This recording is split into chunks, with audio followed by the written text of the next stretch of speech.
Hello, and welcome back to Introduction to Genetics and Evolution.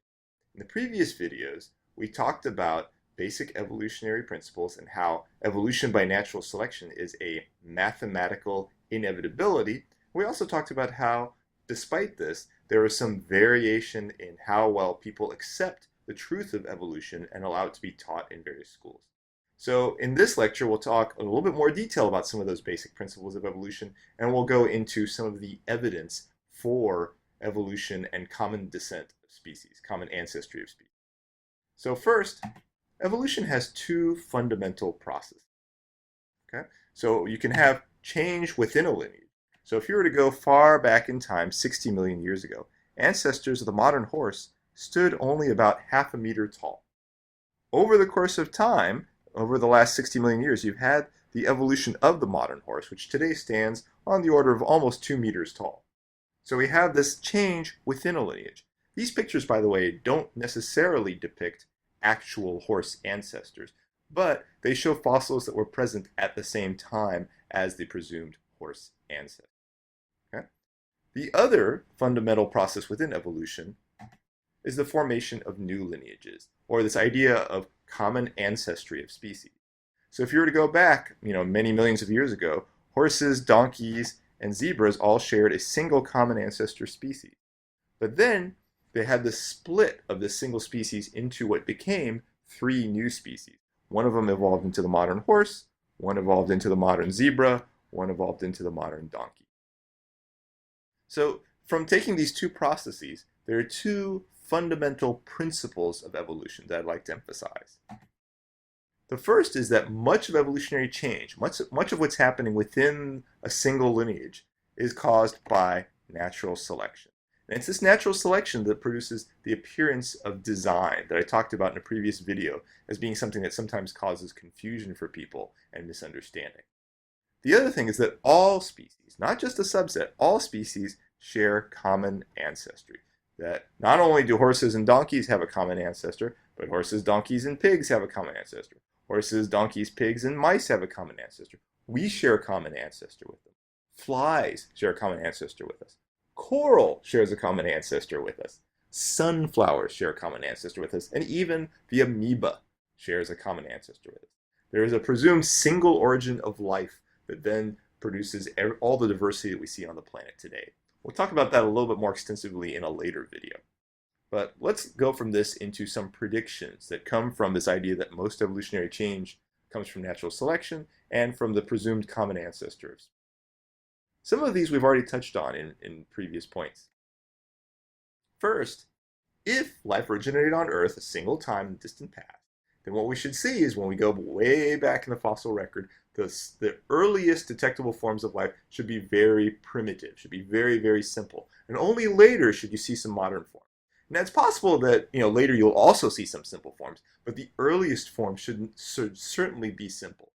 There's a famous quote from the biologist J.B.S. Haldane that what observation would refute the truth of evolution and common ancestry. And he argued that what would do it would be finding fossil rabbits in the Precambrian era. So this is a very, very long time ago, finding fossil rabbits. That would refute this idea of common ancestry. Well, that's never been found, so there has not been an observation to refute the truth of evolution or common ancestry. Well, in fact, when you look at the fossil record, the early life really is extraordinarily simple. You see things which are either single-celled or very, very small and with very simple structures very early in the fossil record. And as you go later in there, you start to see the earliest simple-shelled animals, and much later do you start seeing things like plants or vertebrates, and only very recently you see humans. So in general, yes, the earliest life we see evidence for is extraordinarily simple. We don't see these ancient vertebrates that are arising long before simple gastropods or other shelled animals. So that's one prediction fulfilled. Here's another one. If evolution occurred within lineages, and those lineages sometimes split, we should be able to find cases of species gradually changing the fossil record from one form into another form. And in fact, I've actually already shown you the answer to this in the case of horse evolution. When we look at ancient horse forms going back in time, we see all these sorts of transitions there. We see this gradual change over time. in the shape of the horse from the ancient horse to the modern horse. We see this not just in overall form, but we see this in various of their skeletal structures. So looking at, for example, their legs. The earliest horses there didn't have hooves, but had these individual toes. And you see this change over time towards the modern hoof. Same sorts of things in terms of their molars. So again, we see this change over time as predicted from common ancestry and evolution. Another prediction we have is that if all creatures share a common ancestor, we should see transitional fossils, things that connect modern groups together. Now, one case which would be very interesting in this context is the case of birds. Birds are actually glorified reptiles. If you look at how birds are related to all the animals, birds are actually nested within reptiles. So there are some reptiles that are actually more closely related to birds than they are to other reptiles. So what we should see then is some sort of transition from this ancient reptile, which would have some characteristics of modern reptiles, to the modern birds. So we should see things like the evolution of feathers. We should see things that predate the beak, etc. In fact, that's exactly what we see. We see feathered dinosaurs that existed long before today. All right, so this is an example of Sinornithosaurus millenniae. And if you look at it, it clearly does have feathers in there. We can see this in the fossil. Notice it does not have a true beak, but in fact it has a mouth with teeth, even though it has a shape kind of similar to a beak. So this confirms this. But importantly, this also appears at the right time in the fossil record. This is found in deeper strata within the ground than modern day birds. This is one artist's conception of what this animal may have looked like. It's a very colorful idea for it. Now, critics of evolutionary theory often point to this idea of quote-unquote missing links. They say, oh, there's all sorts of missing links in the fossil record. And one kind of ridiculous example, and I think they would confess this is a ridiculous example too, that they give is that if you look at the modern crocodile and the modern duck, we don't see the transitional fossil, which you might expect to be a crocoduck. That's just silly. Nobody expects there to be a crocoduck. The reason here is there's some misunderstanding. We expect transitions between ancient forms and modern forms. We don't expect things that are connecting modern day forms to each other. That would be more like a hybrid rather than an evolutionary change. So let's look at this in the context of the evolution of cetaceans. Cetaceans are these large marine mammals like dolphins, porpoises, whales, etc. Now these are thought to evolve. These are mammals. They breathe air. They're thought to have evolved from land-dwelling mammals. So, they would share an ancient common ancestor with, for example, the hippopotamus, as you see in this picture. Now, if you go back in time, back to, say, 1970, so not very far back in time, there were not a lot of fossil connections between the cetaceans that we see, those living water-dwelling mammals, and land-dwelling mammals. We have one example here, the Dorudon.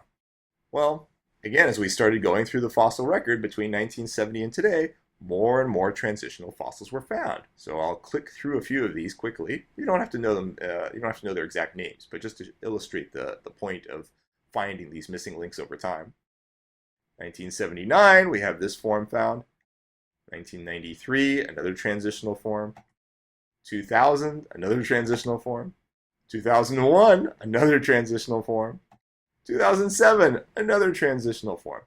Now, importantly, these actually really fill in a lot of the gaps that we see in the evolution of modern cetaceans. Some of these forms, such as this one right here, were found around 40 million years ago. A lot of these other forms date back to about 50 million years ago. So we see eventually these forms that have characteristics of land-dwelling mammals, but also have some of the characteristics of these aquatic mammals. And they're found at ancient times in the fossil record around the time you would expect these evolutionary changes to have happened.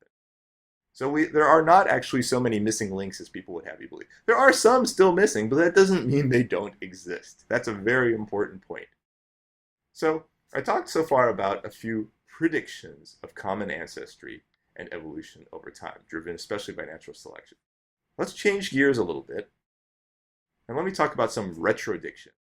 So these are observations that support the idea of evolution and common descent, but they won't necessarily have been things that we predicted ahead of time. That when we see them, they support this idea, but if we didn't see them, it doesn't necessarily mean that they don't support. So these are things that are consistent with the idea of evolution by natural selection and common ancestry of species. One great example coming from this idea of cetaceans coming from land-dwelling mammals is vestigial organ, and specifically the vestigial hind limb bones of a gray whale.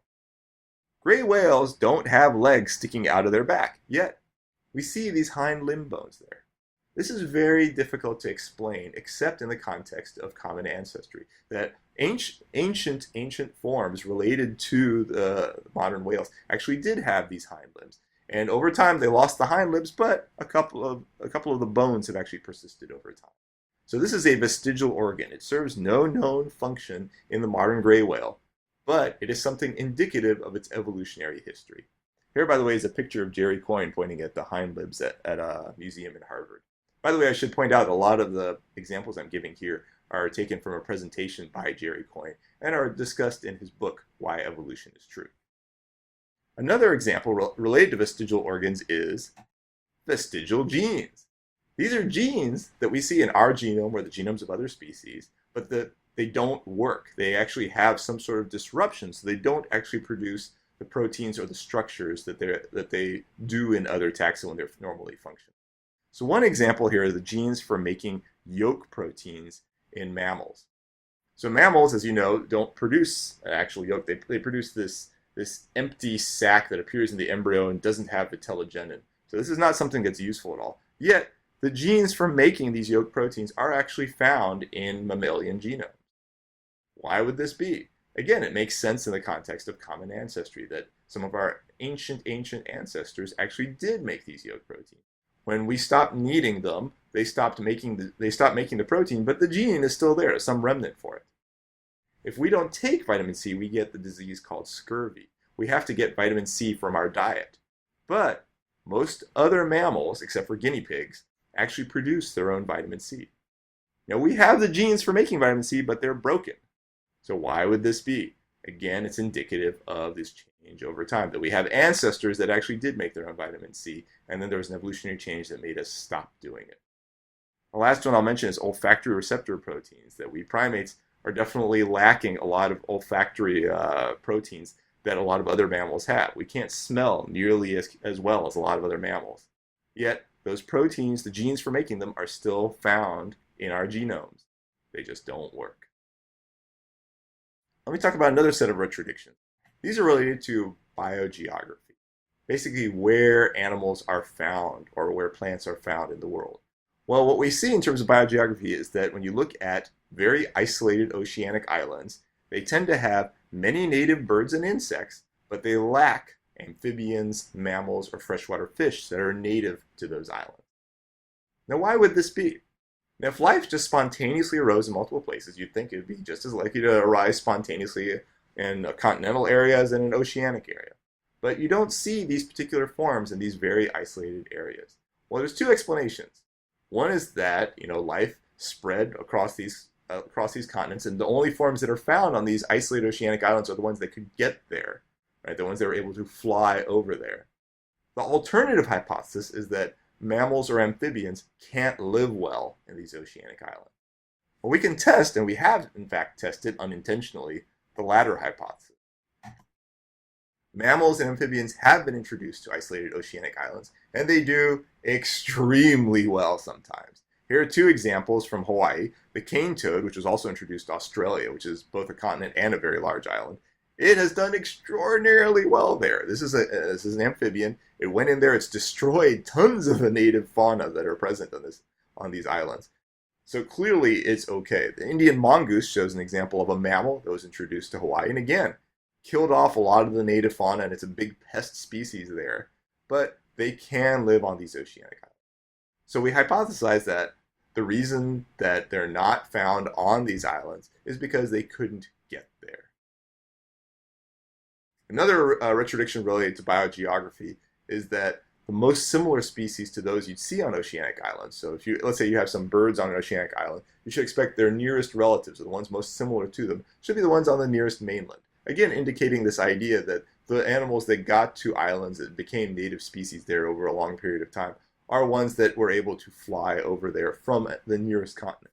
And in fact, you do see that if you look at isolated oceanic islands and the nearby continents, you tend to see very, very similar forms. In contrast, if you look at an isolated oceanic island, look on the other side of the Earth, you don't see things that are that closely related. The last retrodiction I'll mention, and I'll only talk about this one briefly, is that of inefficient design. That if an organism were to actually be designed from scratch, it wouldn't be designed the way it actually is. However, when you think of it in the context of being cobbled together over time from evolution, it does make a lot more sense. Now, one example that's often raised in this context is that of the laryngeal nerve that comes off the vagus nerve.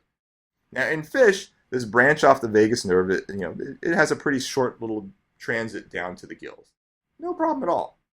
What's a little bit less efficient is when you look at humans or other mammals.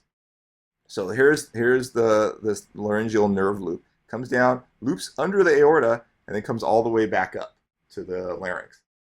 So that's not very efficient. That's a long way for this to transit when it could just go boop, just connecting right across like that. It's even less efficient when you look at the giraffe. It starts way up here at the brain, goes all the way down, again looping around the aorta, comes all the way back up and connects over there. That's extraordinarily inefficient. If its primary goal is to actually drive the larynx, that really doesn't make sense. However, probably what happened is this nerve happened to be going around the aorta in an ancient form. There, it didn't really matter. It couldn't cut and reconnect around it over evolutionary time because every one of its descendants of this ancient animal needed to have a functional laryngeal nerve. So evolution was working with the materials available. It couldn't actually produce a more efficient design.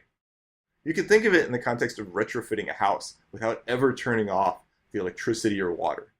That there's so many things you'd have to do that would be very, very inefficient that if you just destroyed the house and built it again from scratch would be far more efficient. Well, this is the kind of thing we see in the context of species out there. In later videos, we'll be talking about responses to criticisms of evolutionary theory. I hope you'll join us. Thank you.